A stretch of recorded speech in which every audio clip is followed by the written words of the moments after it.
Deus, Colossenses 4, versículo 7. Quanto à minha situação, Tíquico, irmão amado, fiel ministro e conservo no Senhor, lhes dará todas as informações. Eu estou enviando com um expresso propósito de lhes dar conhecimento da nossa situação e de alentar o coração de vocês. Com ele estou enviando Onésimo, o fiel e amado irmão, que é da igreja de vocês. Eles contarão a vocês tudo o que está acontecendo aqui. Aristarco, que está preso comigo, manda saudações. E também Marcos, primo de Barnabé. A respeito dele, vocês já receberam instruções. Se ele for até aí, recebam-no bem. Também Jesus, conhecido por justo, manda saudações. Esses são os únicos da circuncisão que cooperam pessoalmente comigo pelo reino de Deus. Eles têm sido o meu consolo. Epáfras, que é da igreja de vocês, manda saudações. Ele é um servo de Cristo Jesus, que está sempre lutando por vocês em oração, para que vocês se conservem maduros e plenamente convictos em toda a vontade de Deus. E posso testemunhar a respeito de Epáfras, de que muito se empenha por vocês, pelos da Laodiceia e pelos de Herápolis. Lucas, o médico amado, também Demas, mandam saudações. Saúdem os irmãos de Laodiceia, bem como Ninfa e a igreja que se reúne na casa dela. E depois desta carta ter sido lida entre vocês, façam com que seja lida também na igreja dos laodicenses. E vocês leiam também a carta que vier de Laodiceia. E digam a Arquipo: atente para o ministério que você recebeu do Senhor, cumprindo bem a sua tarefa.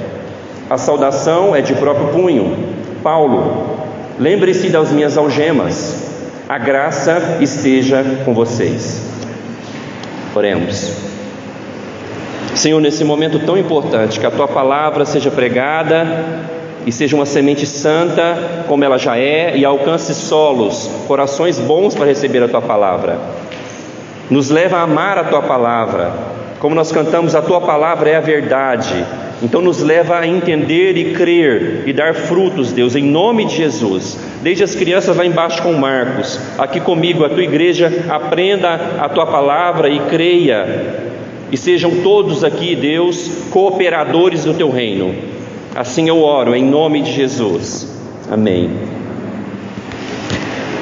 Meus irmãos, prender traficantes talvez não vale muito a pena, não resolve muito. É óbvio que eles têm que ser presos, mas é interessante que eles continuam a comandar da cadeia. Eu estava vendo aquele Fernandinho Beiramar, um dos maiores traficantes da história do Brasil, e diz que ele, numa prisão de segurança máxima, ele controlava toda a venda de tráfico de drogas. Ele fazia isso por meio de bilhetes. Ou seja, num presídio de segurança máxima, ele conseguia ser o administrador, o CEO de toda a organização criminosa, a maior organização criminosa dos anos 2010 a 2020 no Brasil. Mas eu digo que o apóstolo Paulo, ele poderia dar um curso para esses homens de como comandar muita coisa da cadeia. Aqui o apóstolo Paulo, ele vai falar no versículo 18, a parte B: lembrem-se das minhas algemas. Nós vimos que também no versículo 3 do capítulo 4, o apóstolo Paulo fala: eu estou algemado. Guardadas as devidas proporções, é óbvio, o apóstolo Paulo não estava preso por fazer o mal, ele estava preso por pregar o evangelho, e como esse mundo odeia o evangelho, eles prenderam o apóstolo Paulo. Mas, meus irmãos, da cadeia, o apóstolo Paulo consegue comandar toda a sua equipe missionária.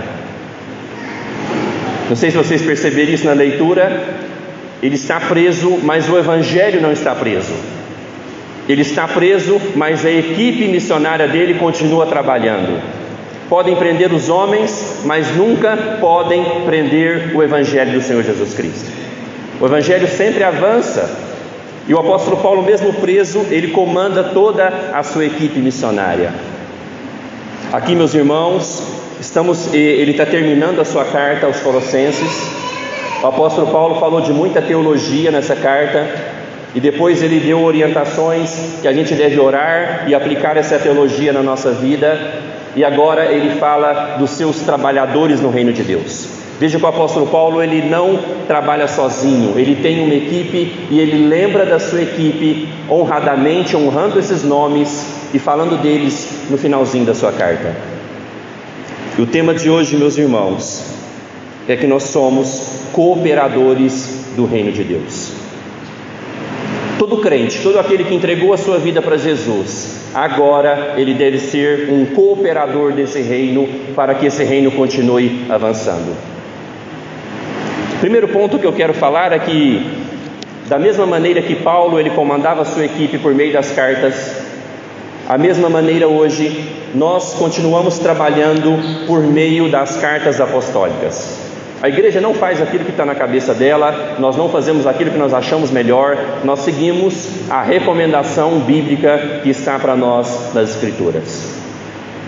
E o apóstolo Paulo, no versículo 18, ele vai falar que a saudação que ele manda, que ele escreve, é do próprio punho, mostrando que ele mesmo que escreveu. Ele está aqui ratificando a sua autoridade apostólica. Ele fala, eu escrevi do próprio punho, porque naquela época, geralmente, as pessoas usavam alguém para escrever para ele. É chamado de amanuense. Alguém digitava e alguém escrevia. Então, para o apóstolo Paulo, para mostrar que aquela carta era uma carta autoritativa, era uma carta de regra, de fé e prática para a igreja, ele fala, eu estou terminando essa carta com o meu próprio punho. Estou escrevendo com a minha própria mão. E daí no versículo 16 é interessante que ele fala que é para eles receberem a carta, era para eles lerem a carta no versículo 16, e era para eles enviar a carta para os laodicenses, e também eram para eles receber a carta que estava nos laodicenses, e ao receber a carta que estava lá nos laodicenses, ler ela também. Muito provavelmente a carta de Paulo que estava nos laodicenses era a carta aos Efésios.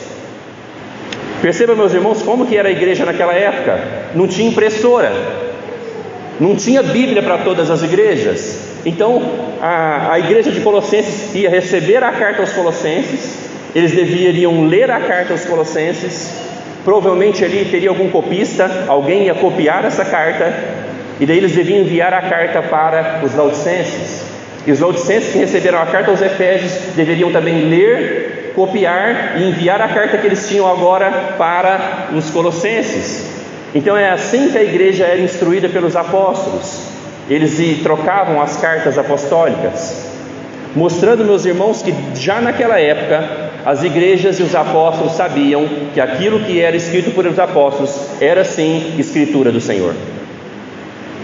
Desde aquela época as igrejas já sabiam que aquilo que os apóstolos escreviam era sim escritura, assim como era o Velho Testamento. As igrejas, meus irmãos, elas sempre foram guiadas pelos escritos dos apóstolos.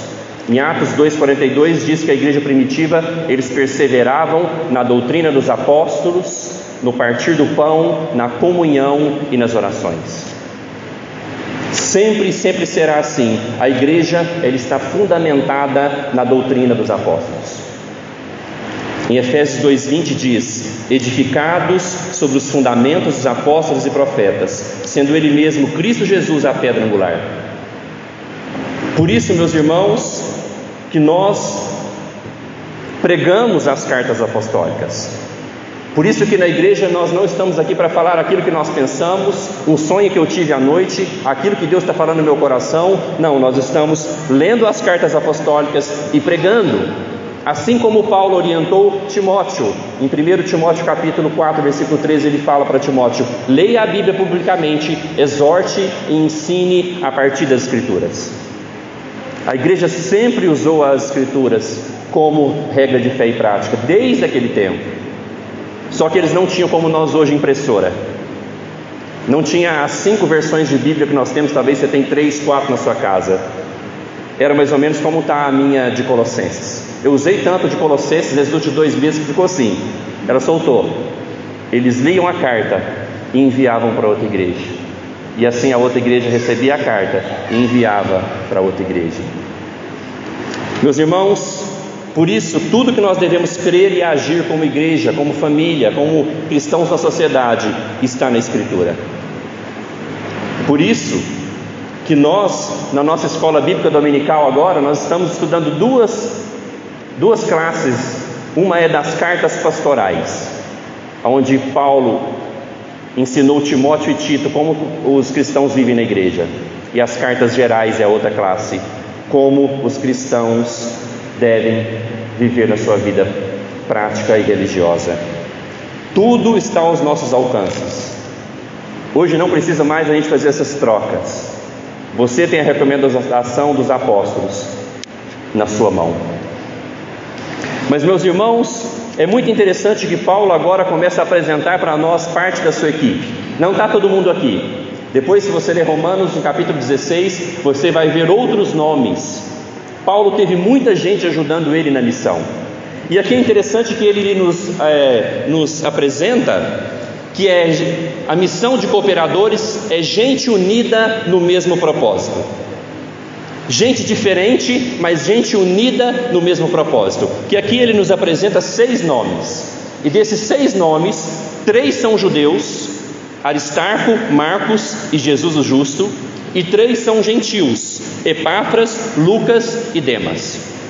Isso é muito representativo, porque gentios e judeus não se davam, mas uma vez que eles conheceram a Cristo, agora gentios e judeus, gente totalmente diferente, gente com uma religião que era diferente, gente com histórico de vida diferente, agora trabalham no mesmo propósito, como cooperadores do reino.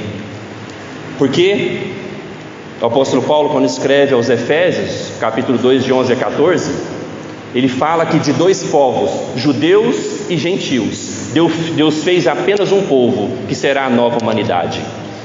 E o sangue de Jesus, que nos reconcilia com Deus, também nos reconcilia agora uns com os outros. Por isso, judeus e gentios que não se davam, agora fazem parte da mesma equipe. É importante, meus irmãos, a gente lembrar disso. O que nos une? O que nos une no mesmo propósito? Em Efésios 2, de 11 a 14 fala que o que nos une, o que nos reconcilia com Deus e uns com os outros, é o sangue de Jesus. Nós temos que lembrar isso. O que nos une aqui como igreja não é opinião política, não pode ser. O que nos une aqui não são as nossas afinidades, o time que você torce, o jeito que você gosta de se vestir, se você tem tatuagens ou não. O que nos une aqui não é a nossa faixa etária. O que nos une aqui não é a nossa posição socioeconômica. O que nos une aqui, meus irmãos, é o sangue de Jesus. Por isso, judeus e gentios que não se davam podem trabalhar agora na mesma equipe. Que maravilha! Lembrar do que nos une vai nos deixar firmes para a gente não deixar de congregar à toa. Nós precisamos que todos nós não esqueçamos quem nós somos em Cristo. Achei interessante esses dias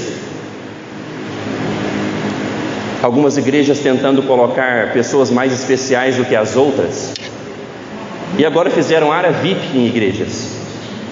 Não sei se você viu isso. Dessa semana um irmão me mandou uma área VIP de uma igreja, e eu falei assim: eu vou fazer uma área VIP na quarta igreja, colocar aqui uns sofás, o ar-condicionado em cima, água com gás. Eu brinquei com o irmão assim: essa área VIP vai ser só para os atleticanos, eles merecem uma área VIP. O Irã vai estar na área VIP, a Tiara. Mas, meus irmãos, não é o nosso time que nos une, não é a nossa visão política que nos une, não é se você gosta de um estilo de roupa ou de um estilo de música que nos une. Judeus e gentios, o que uniam eles na missão é o sangue de Jesus. Por isso eles estavam trabalhando juntos. Mas qual o propósito dessa união de gente tão diferente, judeus e gentios? Vai dizer que o propósito dessa união, no capítulo 4, quando o apóstolo Paulo estava preso, diz que ele não pede oração pela sua libertação. Vai dizer no versículo 2, 3 e 4 que ele pede para que Deus abra a porta para a palavra. Lembra da semana passada? Ele está preso, mas ele não pede libertação, ele pede para que Deus abra uma porta para a palavra. Então o objetivo dessa união de gente diferente, unidos no sangue de Jesus, é para que nós possamos pregar a palavra.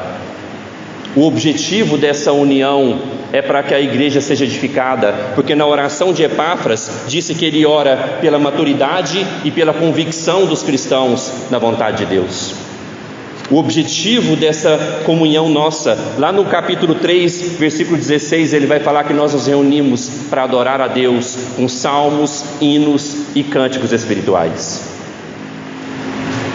Então, qual que é o propósito dessa união de cooperadores? Pregar a palavra, edificação mútua e adorar a Deus. Eu gosto do lema de uma missão que eu fiz parte por 10 anos, chamada Jocum. O lema da Jocum é conhecer a Deus e fazê-lo conhecido. Esse é o propósito dessa união de gente diferente pelo sangue de Jesus. Nós estamos aqui para conhecer a Deus, adorar a Deus e fazê-lo conhecido. Não importa o time que você torce, não importa a sua opinião política, precisamos dessa maturidade e dessa convicção em quem nós somos. Mas, meus irmãos, Paulo agora ele começa a apresentar o seu time, alguma parte, como eu falei. Eu quero passar rapidamente por esses 6 nomes, para que nós possamos aprender com esses nomes. É interessante dizer que Tíquico e Epáfras, eles são chamados de servos ou conservos. A palavra servos no grego é doulos, então significa que eles são escravos de Cristo.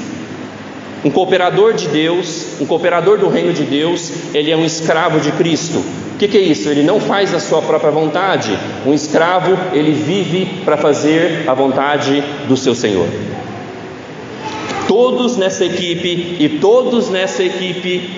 são doulos, ou pelo menos deveriam ser escravos do Senhor Jesus Cristo. É um time diverso.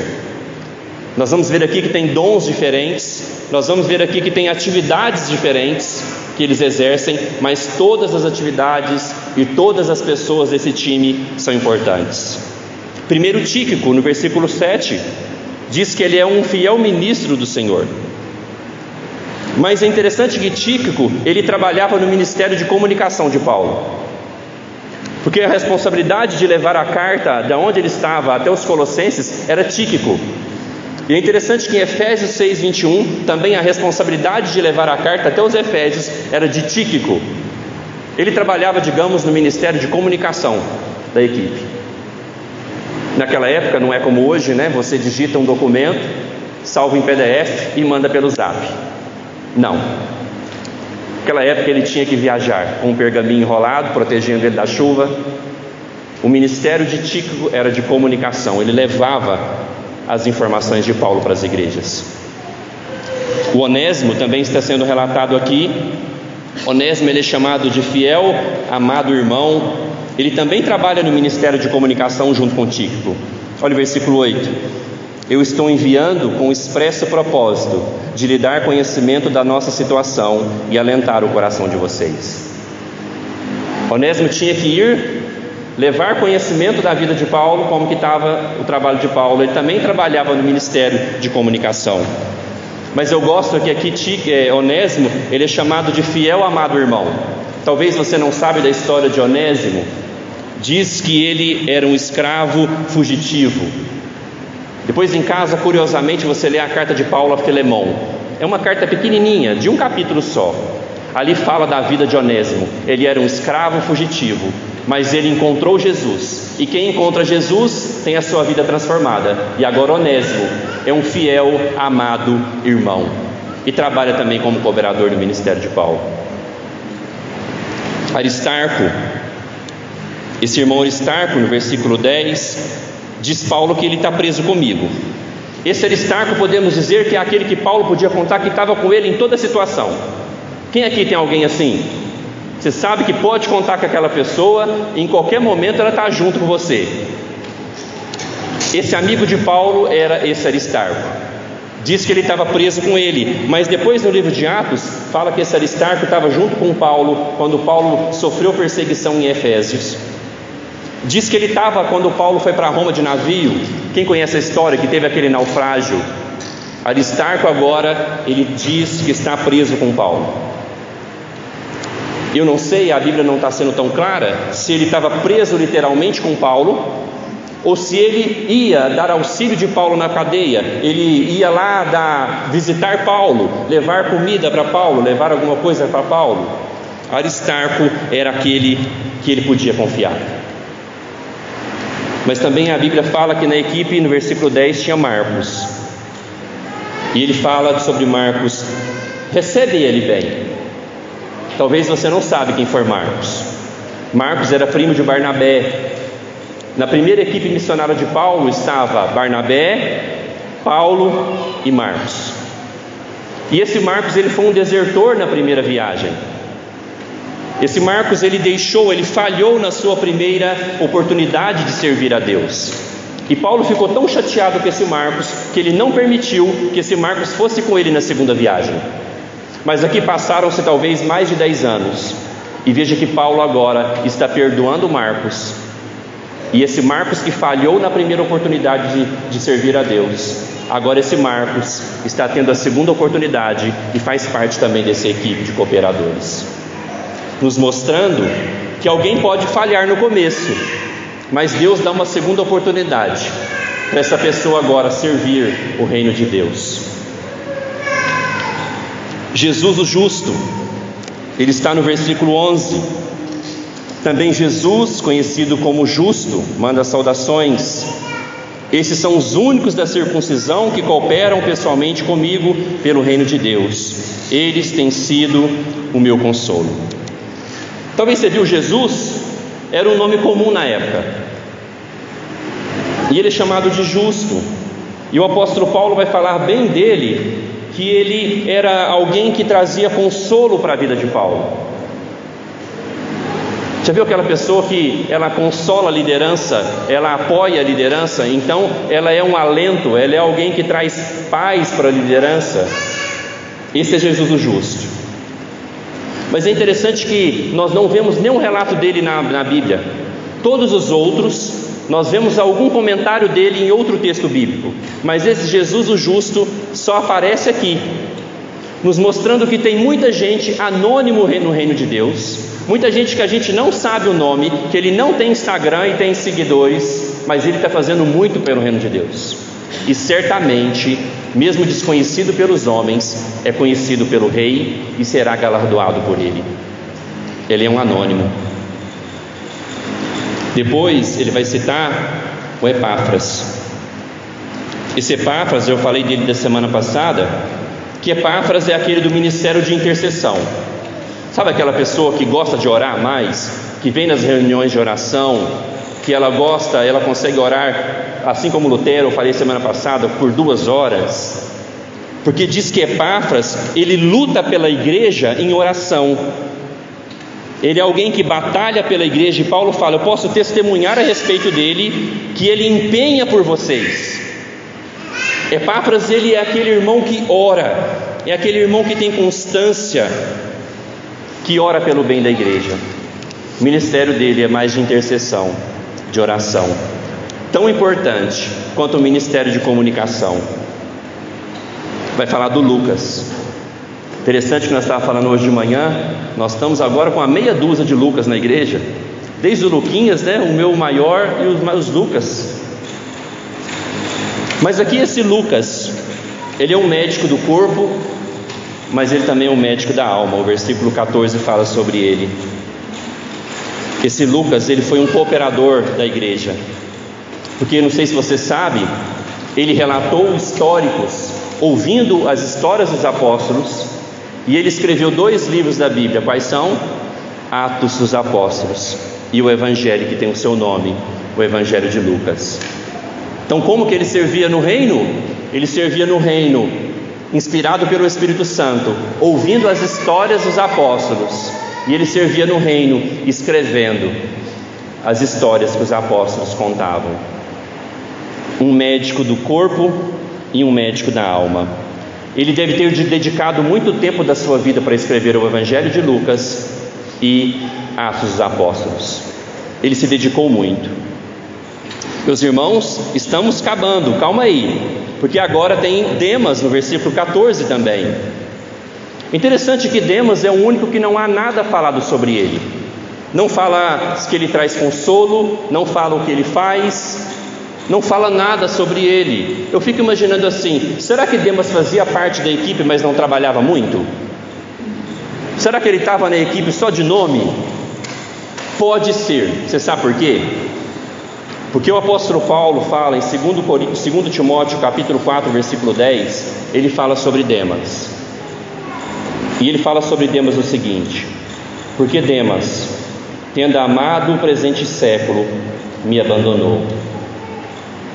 Veja, irmãos, alguém que era crente, alguém que fazia parte da equipe missionária, apostatou da fé. Ele abandonou Paulo, ele abandonou a missão, ele abandonou a igreja, ele abandonou Jesus. Por quê? Diz que ele amou esse século. O seu coração foi conquistado por esse mundo e ele deixou de amar e servir ao Senhor Jesus. É um alerta para nós, que não tenhamos nenhum Demas na nossa equipe, porque Demas, ele apostatou da fé. Ele começou até bem, mas ele terminou abandonando Paulo, abandonando Jesus. Meus irmãos, a Bíblia vai falar no versículo 15 de uma irmã, primeira mulher citada. E no versículo 15 Paulo fala: saúdam os irmãos da Laodiceia, bem como Ninfa e a igreja que se reúne na casa dela. Como que a irmã Ninfa, ela serve a igreja do Senhor? Ela serve a igreja do Senhor, abrindo a sua casa para as reuniões da igreja. Ela usa os seus bens, ela usa a sua casa, para que o evangelho tivesse um local ali, para que os irmãos pudessem se reunir e a pregação pudesse acontecer. Agora o Arquipo, versículo 17 vai falar sobre ele. E digam a Arquipo: atente para o ministério que você recebeu no Senhor, cumprindo bem a sua tarefa. Aqui uma advertência. Arquipo, muito provavelmente, ele não estava cumprindo o ministério que o Senhor Deus deu para ele. E há uma advertência para que ele cumpra o ministério e ele faça bem a tarefa. Irmãos, isso é muito importante para nós. Todos nós, como chegamos na igreja, nós somos chamados para ser um cooperador do reino. E Deus, ele vai dar algo especificamente para cada irmão fazer. Digamos, um ministério para cada irmão fazer. A igreja é um local onde todo mundo deve trabalhar. E Arquipo, ele não estava cumprindo o seu ministério. Arquipo estava deixando de fazer a sua tarefa bem feita. Então há uma advertência. Paulo fala: falem para Arquipo, para que ele cumpra o ministério que Deus deu para ele. Porque Deus quer que ele exerça o ministério que Deus deu para ele, e que ele faça essa tarefa bem feita. Então há uma recomendação, uma advertência para Arquipo, que não estava exercendo o seu ministério, ou estava fazendo mal feito o seu ministério.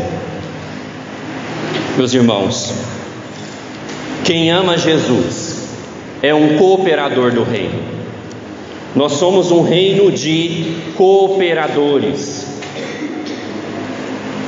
Quem ama Jesus vai querer fazer alguma coisa para que a palavra chegue até outras pessoas. Quem ama Jesus vai querer fazer alguma coisa pela igreja, para que a igreja seja edificada. Quem ama Jesus vai querer fazer parte dos cultos solenes, para que Deus seja adorado. Quem ama Jesus é um cooperador do reino. Todos nós somos chamados a sermos trabalhadores desse reino de Deus.